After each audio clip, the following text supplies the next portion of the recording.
Hi అస్సలం అలైకుం నమస్తే ప్రతి ఒక్కరికి. విషయం ఏంటి అంటే మన ఇంటి దగ్గర మొగుళ్ళు సరిగా చూడలేక తాగుబోతులయ్యి తిరుక్కుంటా ఇచ్చేసుకుంటా ఉండి ఇంట్లో ఇల్లు గడవక తినడానికి తిండి లేక ఏదో విధంగా ఏదో ఒక ఏజెంట్ని పట్టుకొని కోయట్లో వీసా తీసుకొని ఒక ఖతామాగా ఇంట్లో పనికి వస్తారు. అక్కడికి వచ్చిన తర్వాత వాళ్ళు ఏం చేయాలంటే వాళ్ళ పనులు చేయాలా, వాళ్ళ బిడ్డల పనులు చేయాలా, వాళ్ళ ఇంట్లో వాళ్ళ పనులు చేయాలా, బాత్రూమ్లు కడగాల, చెత్త తోయాలా, వంట చేయాలా, వాళ్ళ పిల్లలు ఎంతమంది ఉంటే వాళ్ళ పిల్లల్ని ఎత్తుకోవాలా, వాళ్ళ ముడ్లు కడగాల, ప్రతి ఒక్కటి చేయాలా ఖతామా పని అంటే. అవన్నీ తెలుసుకున్న తర్వాతే కోయటికి రండి.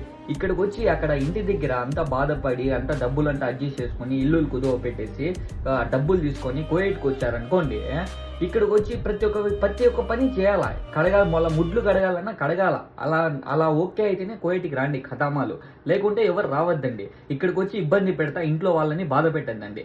ఇది ఫ్రెండ్స్ ఉన్న విషయము. శాలరీ చూసుకున్నట్లయితే బేసిక్ 120 దినార్లు ఇస్తారు. ఇలాంటి